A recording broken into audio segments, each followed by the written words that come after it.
बिस्मिल्लाहिर्रहमानिर्रहीम। मैं जब भी नहाने के लिए बाथरूम में जाती तो ऐसे लगता जैसे कोई मुझे देख रहा है। हालांकि घर में मेरे 17 साला बेटे के अलावा कोई नहीं रहता था। मुझे बेवा हुए 3 साल हो गए थे। फिर जब मैं नहाकर बाहर निकलती तो वहाँ कोई ना होता। मेरा बेटा भी अपने कमरे में पड़ रहा होता। एक दिन मैंने वैसे ही बाथरूम का दरवाजा बंद किया और चली गई अंदर। अभी थोड़ी देर ही गुजरी थी कि मुझे किसी के चलने की आवाज़ आई। मैंने देखा तो मेरा बेटा एक हाथ में मोबाइल पकड़े और दूसरे हाथ में मेरा नाम समीना है। मेरी उम्र सिर्फ 15 साल की थी जब मेरी शादी करवा दी गई। मेरी शादी एक हादसा थी। इस तरह की शादी मेरी बड़ी बहन की थी। बड़ी बहन बहुत उदास थी। शादी के वक्त वह हमारे घर से न जाने किसके साथ भाग गई। तब वहाँ शोर मच गया कि दुल्हन तो भाग गई, लेकिन बारातियों में अभी यह बात नहीं फैली थी। बहन की सास ने शोर डाल दिया कि चलो वापस चलो। सब समझा रहे थे कि अगर आप लौट जाए तो हम किसी को मुंह दिखाने के काबिल नहीं रहेंगे। मेरे बहनोई ने शायद पहले से ही मुझ पर नजर रखी हुई थी। उसने कहा छोटी बहन का रिश्ता मुझे दे दे तक कि आपकी इज्जत रह जाए और हमारी भी। मेरी बड़ी बहन न जाने क्या सोचकर घर से भागी थी, लेकिन उसने सबको बड़े अजाब में डाल दिया था। मेरा बहनोई शायद मुझे पसंद करता था, इसलिए उसने फौरन यह बात कर दी। उसकी मुंह उसे रोक रही थी, ऐसे मत करो, हमें इस घर से बिल्कुल रिश्ता नहीं जोड़ना। जिस घर की एक बेटी भाग सकती हूँ, ना जाने यह किस किस्म के लोग हैं, इन्होंने अपनी बेटियों की तरबियत कैसी की है। लेकिन मेरे बहनोई ने कहा कि उसे मुझसे ही निकाह करना है। मेरी उम्र सिर्फ 15 साल थी जब मेरा निकाह करवा दिया गया और मेरा बहनोई, जो अब मेरा शोर बन चुका था, मुझसे पूरे 12 साल बड़ा था। मेरी बड़ी बहन तो भाग गई, लेकिन उसने मेरी जान सूले पर लटका दी। ना जाने वह कहाँ थी। हमारा उससे जिंदगी भर कभी राबता ना हुआ, लेकिन मुझे मेरे ससुराल में बहुत बातें सुनने को मिली। ऐसे लगता जैसे मैं ही भाग के आई हूँ। अजीब बात यह थी कि मेरा शौहर मुझसे बहुत मोहब्बत करता था। मैं सारा दिन बुरी बातें सुनकर जब अपने शौहर की आगोश में जाती तो मेरी सारी थकन दूर हो जाती। वह मुझे हंसाता और मेरा बहुत ख्याल रखता। अगर मेरा शौहर भी मुझे बातें सुनाता तो शायद मैं अपनी जिंदगी ही खत्म कर लेती। अपनी शादी के पहले साल ही मैं बन गई। डॉक्टर का कहना था बच्ची की उम्र कम है, इसलिए कुछ कह नहीं सकते। एंड टाइम पर बताया गया कि कोई एक बच्चे का। मेरे शौहर ने कहा अपनी बीवी की जान बचाना चाहता हूँ, लेकिन मेरी सास ने शोर डाल दिया। सास का कहना था बच्चे की जान बचाओ। मेरे शौहर से कहा अगर तुमने ऐसा कोई काम किया तो तुम दोनों को इस घर से जाना होगा। घर उनके नाम था, ससुर हयात नहीं थे। मेरा शौहर एकलौता बच्चा था। शहर बहुत परेशान था। मेरी तबीयत भी न महीने बहुत खराब रही। न वक्त पर जब मेरे शौहर से पूछा गया कि बीवी को बचाना है या बच्चे को, तो उसने कहा मेरी बीवी को बचाया जाए, जबकि मेरी सास ने कहा बच्चे को बचाएंगे। डॉक्टर का कहना था जो लड़की का शौहर कहेगा वही होगा और दस्तखत भी उसी के होंगे। मेरे शौहर ने कहा बीवी को बचाए, लेकिन मेरी जान भी बच गई और मेरा बेटा भी सही सलामत था। मैं घर आ गई। इसके बाद मेरे शौहर ने मेरा मजीद ख्याल रखा। 2 साल बाद सास इस दुनिया से चली गई। घर मेरे शौहर के नाम हो गया। मेरा बेटा इस वक्त 9 साल का था। अपने बेटे का नाम मैंने आमिर रखा। मेरी सास के जाने के बाद मैं और मेरा शौहर घर में एक बहुत ही खूबसूरत जिंदगी गुजार रहे थे, लेकिन ना जाने हमारी खुशियों को किसकी नज़र लगी और 4 साल बाद मेरा शौहर एक हादसे में जल बसा। यह मेरी जिंदगी का सबसे बड़ा दुख था। मेरी औलाद उस वक्त 6 साल की थी। मैंने दोबारा कभी शादी ना करने का फैसला किया। मैं 22 साल की उम्र में बेवा हो चुकी थी। अम्मी अब्बू ने कहा कि तुम अपना बेटा हमें दे दो, हम इसके माँ बाप बनकर इसे पालेंगे, तुम दूसरी शादी कर लो। लेकिन मैंने अपने शौहर से वादा किया था कि मैं अपने बेटे का बहुत ख्याल रखूंगी और मैं अपने शौहर के अलावा किसी और के बारे में सोचना भी नहीं चाहती थी। मेरे लिए यह बेवफाई के मटा डिफाई नहीं करना चाहती थी। वक्त गुजरने लगा। पहले मेरी अम्मी इस दुनिया से रुखसत हो गई, उसके बाद मेरे वालिद साहब भी। जिंदगी ने मुझे बहुत गम दिए, लेकिन कोई मरता नहीं किसी के पीछे। मेरे माँ बाप की जायदाद और घर भी मेरे हिस्से में आ गया। उनके पास ज्यादा कुछ नहीं था, लेकिन जो कुछ भी था वो सब मेरा हो गया, क्योंकि हमारा कोई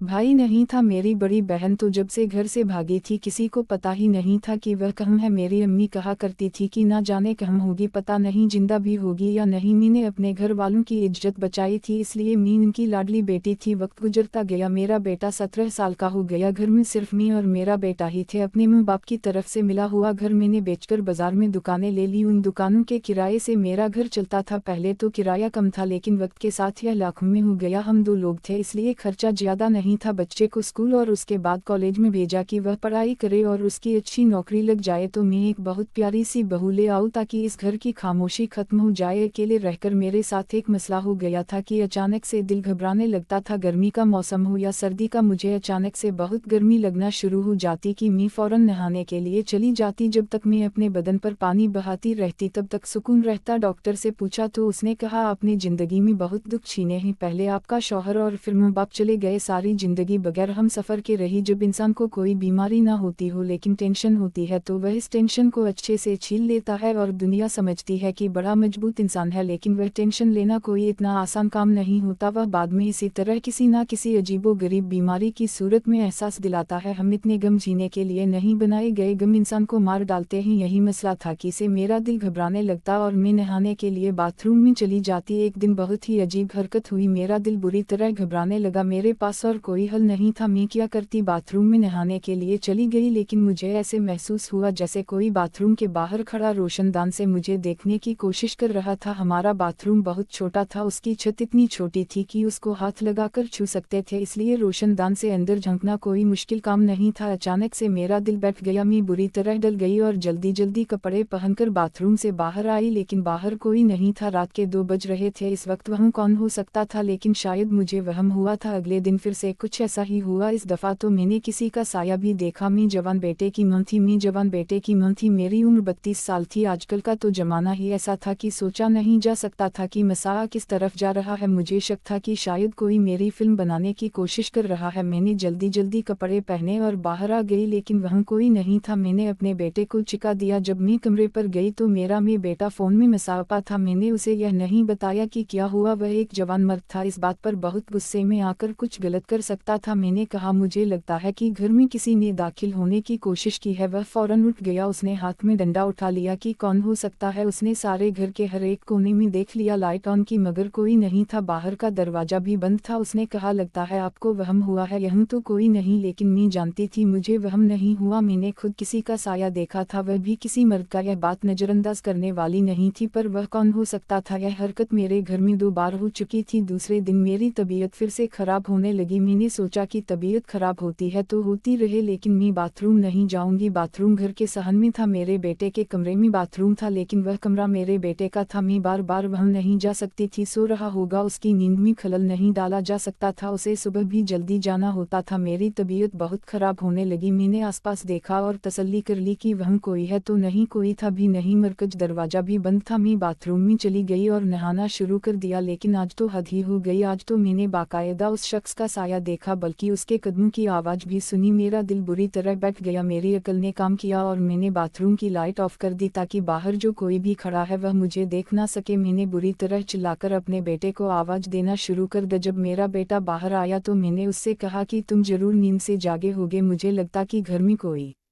है। वह नींद से जागा हुआ नहीं लग रहा था, वह पहले से ही जाग रहा था। हमने फिर से सारा घर देखा, लेकिन घर में कोई नहीं था। मेरे बेटे ने मुझे बिठाया और कहा कि आप सारा दिन परेशान रहती हैं, क्या सोचती रहती हैं, किस बात की टेंशन है आपको। मैंने कहा कि मुझे वहम नहीं हो रहा। बेटे ने कहा, घर में कोई नहीं है। मेरा बेटा इस बात पर यकीन नहीं कर रहा था। वह यह समझ रहा था कि मैं किसी टेंशन में हूँ, इसलिए मुझे इस तरह का वहम हो रहा है। अगले दिन मैंने सोच लिया कि मुझे क्या करना है। बाथरूम के सामने कुछ मिट्टी फेंकी और इस मिट्टी के ऊपर पानी फेंक दिया, इस तरह के वहाँ कोई खड़ा हो तो उसके पैरों के निशान भी बन जाए। मैं रात के वक्त उठी और नॉर्मल तरीके से चलती हुई बाथरूम में आ गई। थोड़ी देर के बाद मुझे किसी के चलने की आवाज़ आई। मैं चुपचाप खड़ी थी। मैंने अचानक से दरवाजे की कुंडी खोल दी। जो भी शख्स वहाँ खड़ा है वहाँ से भाग जाए, क्योंकि फ़िलहाल मुझे सिर्फ इतना जानना था कि यह मेरा वहम था या वाकई बाहर कोई मौजूद था। जब मैं बाहर निकल के आई तो वहाँ कोई नहीं था। अंधेरे में कुछ नज़र नहीं आता था। मैं कमरे से टॉर्च लेकर आई और उस जगह पर रोशनी डाली जहाँ मैंने मिट्टी फेंकी थी। यह देखकर मेरे कदमों तले से ज़मीन निकल गई, क्योंकि वहाँ पर पैरों के निशान मौजूद थे। इसका मतलब यह था कि मुझे कोई वहम नहीं हो रहा था, बल्कि घर में कोई था। यह महसूस करके मेरा दिल बैठ गया। कौन हो सकता है, कौन ये कर रहा था। मेरी तो किसी के साथ भी दुश्मनी नहीं थी। जब सुबह हुई तो मैंने इस जगह को गौर से देखा। जैसे ही रोशनी हुई मैं इस तरफ भाग कर आई। मैंने कदमों की निशान देख लिए। पाँव का साइज वही लग रहा था जो शायद मेरे बेटे का था, यानी जो भी था मेरे बेटे की उम्र का ही था। मैं बहुत परेशान थी, लेकिन क्या कर सकती थी, मुझे क्या करना चाहिए, मुझे कुछ समझ नहीं आ रहा था। मैंने सोच लिया था कि अब मैं इस बाथरूम में नहीं जाऊंगी, लेकिन कब तक ना जाती। अगर वह शख्स मेरे घर में आ जाता था तो वह कुछ भी कर सकता था, मेरे बेटे को भी नुकसान पहुंचा सकता था। इन तो मेरी उम्र ज़्यादा नहीं थी, लेकिन मुझसे घर के काम नहीं होते थे। मेरा ऐसा भी निजाम कमज़ोर था, इसलिए मैंने एक नौकरानी रखी हुई थी जो 2 दिन बाद आकर काम कर जाती थी। घर में हम 2 लोग थे, इसलिए गंदगी भी ज़्यादा नहीं होती थी और खाना वगैरह मैं खुद ही बना लिया करती थी। वही नौकरानी कमरे में पोंछा वगैरह भी लगा देती थी। मेरे बेटे ने अगर कुछ वर्ष पर मिट्टी वाले पाँव रख दिए। उसने कहा कि छोटे साहब अभी तो मैंने सफाई की थी। मेरे बेटे ने हंसकर कहा अच्छा नहीं करता और वहां से गुजर गया। जब वो जूते के निशान साफ कर रही थी तो मेरे कदमों तले से जमीन निकल गई। मैंने उसे रोक दिया और कहा कि इसे साफ मत करो और गौर से देखने लगी क्योंकि यह पैरों के निशान वैसे ही निशान लग रहे थे जैसे बाथरूम के बाहर मिट्टी पर बने हुए थे, यानी कि यह उस निशान का प्रिंट था, वही प्रिंट जो इस मिट्टी पर बना हुआ था। यही प्रिंट तो मेरे बेटे के जूतों का भी था। क्या यह ज्यादा बड़ा इत्तेफाक नहीं था कि मेरे घर आने वाले चोर और मेरे बेटे ने बिल्कुल एक जैसे जूते पहने हुए थे? तो क्या वह मेरा बेटा था? अचानक से मेरी तबीयत खराब हुई और मेरा सर ककान लगा। नौकरानी ने मेरा हाथ पकड़कर मुझे बिठाया और मेरे बेटे को आवाज दी, जल्दी आओ, आपकी अम्मी को कुछ हो गया है। मेरा बेटा भागा भागा आया, मुझे करीब के क्लिनिक पर ले गया। डॉक्टर ने कहा बहुत कमजोर है, आप किसी भी किस्म की परेशानी से दूर रहे, जहन पर दबाव ना डाले। वापस आते हुए कुछ अजीब हुआ। जब हम अक्स में बैठने लगे तो मैंने एक औरत को देखा जिसने अपने आप को चादर में लपेटा हुआ था। वह एक खंबे की आड़ से मुझे देख रही थी। मुझे एहसास हुआ कि शायद मैं इसे जानती हूँ, मेरी कुछ लगती है, लेकिन मेरा तो इस दुनिया में कोई नहीं था। फिर ऐसा कैसे हो सकता था? मेरे बेटे ने मुझे देख लिया और कहा कि आपकी तबीयत खराब है, आपको आराम की सख्त जरूरत है। मेरा बेटा कितनी फिक्र कर रहा था, तो वह इतनी घटिया हरकत कैसे कर सकता था? उसे ऐसी हरकत करके क्या मिलना था? वही तो मेरा इकलौता रिश्ता था, मेरा बेटा, मेरा मान, मेरा सब कुछ वही तो था, वही तो मेरा माया था। पर जब सब कुछ मैंने अपनी आंखों से देखा तो फिर गलती की गुंजाइश कहाँ थी? समझ नहीं आता था कि यह सब क्या हो रहा है। यह बात भी मैंने नोट की थी कि घर का दरवाजा बंद होता था तो फिर कोई अंदर कैसे आ जाता था, वह भी आधी रात को। मैंने अपने बेटे को जगाया कि घर में कोई है, तो मेरा बेटा सो ही नहीं रहा होता था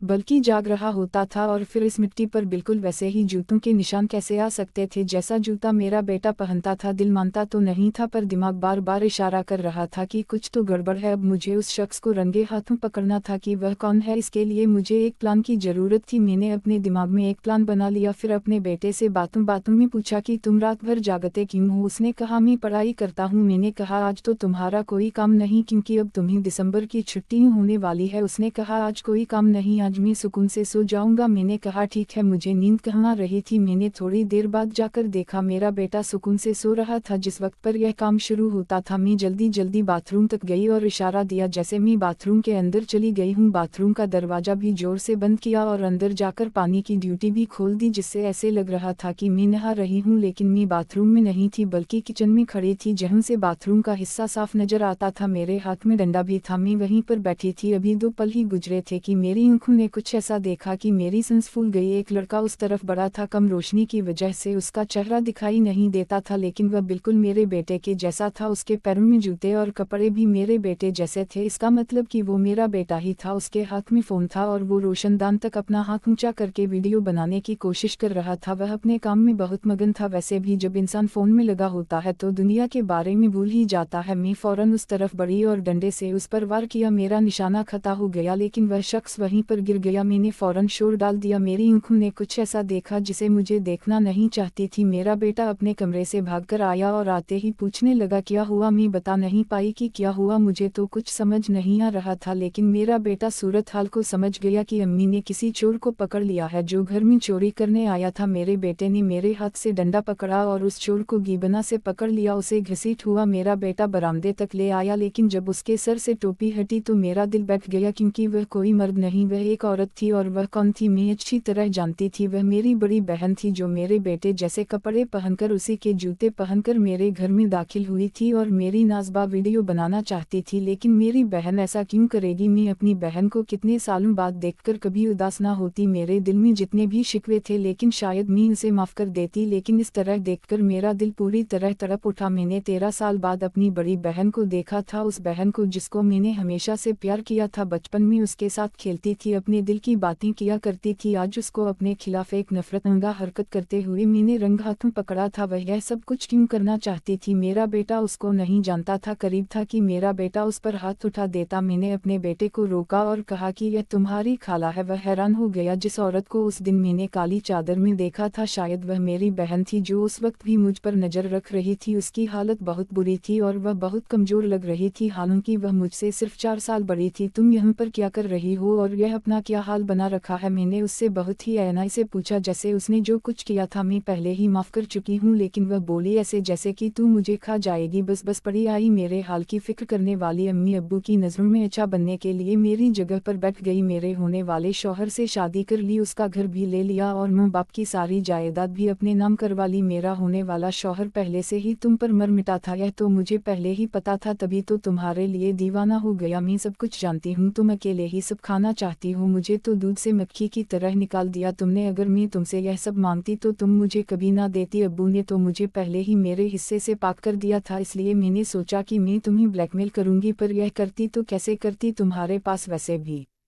कुछ नहीं, लेकिन इज्जत तो थी। 17 साल के बेटे की मां बन गई हूँ तो क्या होगा, अभी तो तुम जवान हो रहे, तो तुम्हारी कोई वीडियो बनाकर और फिर तुम्हें उसके साथ ब्लैकमेल करके मैंने तुम्हें जलील करना था। मैं आराम से बैठने वाली नहीं हूँ, मुझे मेरा हिस्सा चाहिए। मेरी बहन पागलों की तरह बोल रही थी, वह बिल्कुल भी ठीक नहीं लग रही थी, कभी बात करती कभी हंसती और कभी रोना शुरू कर देती। मैंने उसे समझाने की कोशिश की, क्या आप भी किस किस्म की बातें कर रही हो, क्या हो गया है, लेकिन वह मेरी कोई बात समझती नहीं थी। उसने चीखना चिल्लाना शुरू कर दिया, अपने आप को तकलीफ पहुंचाने की कोशिश करने लगी। बेशक वह नॉर्मल नहीं थी, बेहोश हो गई। हमने उसे उठाकर कमरे में लिटाया, उसकी हालत बहुत बुरी थी, ऐसे लगता था जैसे वह 2 महीने से नहाई नहीं थी, इसीलिए उसने मेरे बेटे के जूते और कपड़े पहने हुए थे। शायद उस वक्त उसके पमी जूते नहीं होंगे। जब सुबह जागे तब भी वह हमारे काबू में नहीं आ रही थी, ना खाना खाती थी ना कुछ छोड़। वह मुझ पर हाथ उठाने लगी, हम उसे डॉक्टर के पास ले गए। वह जाकर बहुत सी बातें पता चली, उसके पास जो फ़ोन था वह भी चोरी का था। मेरी बहन सहनी माया बन चुकी थी, वह अपने बारे में अजीबोगरीब बातें बता रही थी कि उनकी कुछ समझ नहीं आती थी। उसके फ़ोन में किसी औरत का नंबर था, हमने उसे कॉल की, उसको भी लाया। वह हमसे मिलने आ रही थी क्योंकि वह भी मेरी बड़ी बहन को तलाश कर रही थी। वह मेरी बहन के शौहर की एक कजन थी। वह लड़की हमारे घर आ गई, हम अपनी बहन को भी वापस घर ले आए। उस लड़की ने बताया कि यह लड़की हमारे खानदान में भागकर आई, इसलिए सबने इससे बहुत बातें सुनाई। सास ने बहुत तंग किया, अल्लाह ने इसको बेटी से नवाजा, लेकिन इसकी बेटी 2 बाद इस दुनिया से चली गई। इसके बाद से इसकी हालत ऐसी हो गई, इसके शौहर ने दूसरी शादी कर ली, घर में पड़ी रहती थी, इसे कोई बुलाता तक नहीं था, एक मैं ही इसका ख्याल रखती थी क्योंकि इसे बहुत गुस्सा आता था। इस तरह कुछ साल गुजर गए, अपनी जिंदगी इसने ऐसे ही गुजारी। फिर यह पागल हो गई और घर से भाग गई, कभी मेरे घर आ जाती और कभी ऐसे गायब हो जाती कि किसी को पता नहीं चलता था कि कहाँ गई है। इसकी हालत बहुत बुरी है, इसने मुझे तुम्हारे बारे में बताया था। यह बहुत शर्मिंदा थी, इसको यह भी नहीं पता कि इसके माँ बाप इस दुनिया से कब गए। इसका अंजाम बहुत बुरा हुआ था, मुझे अपनी बहन पर बहुत आया उसने जो कुछ भी किया था, लेकिन उसे सजा शायद कुछ ज्यादा ही मिली थी। मैंने उसे अपने घर ही रखा, अपनी बहन का इलाज करवाना शुरू कर दिया। डॉक्टर के मुताबिक उसे एक जहनी बीमारी लग गई थी जिसमें उसे लगता था कि सभी उसके दुश्मन हैं और वह सबसे बड़ा दुश्मन मुझे समझती थी, लेकिन डॉक्टर्स का कहना था कि वह ठीक हो सकती है। मैंने उसका इलाज करवाया और उस पर मेहनत की, प्यार दिया। आहिस्ता आहिस्ता वह एक नॉर्मल इंसान बन गई, मुझसे अपनी किए की माफ़ी मांगी, मुझे अपने सारे दुख बताए। अब मैं और मेरी बहन एक साथ रहते हैं, मुझे मेरी बहन वापस मिल गई, इसलिए मुझे इस बात की खुशी है क्योंकि वह मेरे खानदान का हिस्सा है। घर से भागकर उसने बहुत बड़ी गलती की, उसको इसकी सजा मिली। वीडियो पसंद आई हो तो लाइक कीजिएगा। मज़ीद ऐसी अच्छी वीडियोस देखने के लिए हमारे चैनल को सब्सक्राइब कीजिएगा। अगली वीडियो तक के लिए अल्लाह हाफिज।